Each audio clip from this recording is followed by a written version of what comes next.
Is Robert F. Kennedy Jr. a quack? He makes wild claims about gender dysphoria.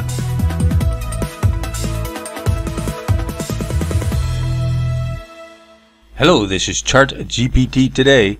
You know, there's been recent in the news here, RFK, Robert F. Kennedy Jr. is running for president on the Democratic side. Chris Cuomo called him a kook because of a variety of things about vaccines, about different issues. One of the things he made kind of a splash, and he suggested atrazine in the water supply is causing more kids to identify as transgender. He said that on a few occasions. He didn't say it definitely, but he did suggest that. And of course, this was made famous by no other than Alex Jones, who made the same claims. So the question is this even remotely true?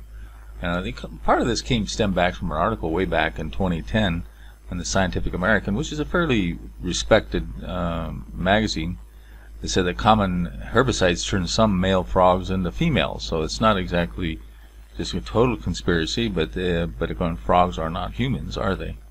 So the question is what is atrazine? Because one of the chemicals in focus is atrazine.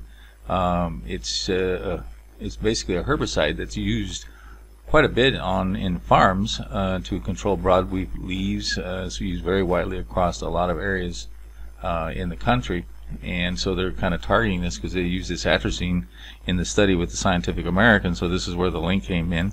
We're looking at where the atrazine is actually used. You can see that it's mostly used in the Midwest.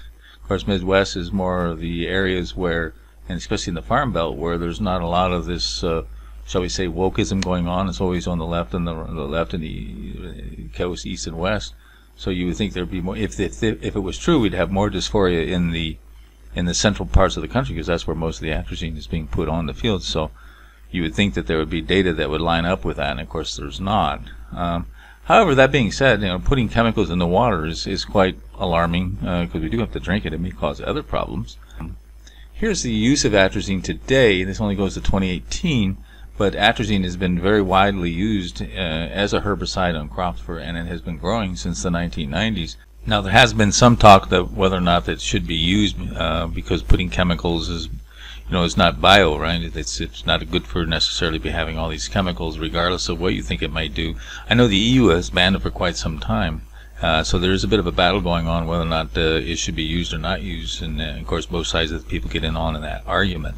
You can check out some articles. I think Politico had a thing on there that was trying to debunk it. It may not cause a gender dysphoria, but it may cause other things, which might be even worse, cancers and all kinds of horrible things. So anyway, we asked AI if they agree with PolitiFact, and they do. They say there's no connection between atrazine and gender dysphoria. So that should be noted. You can check that in the post link in the description box. Well, give us your take. Take an online poll, and you tell us whether you think chemicals in water are causing gender dysphoria. Maybe if you're a frog, you may have to worry. Don't forget to subscribe.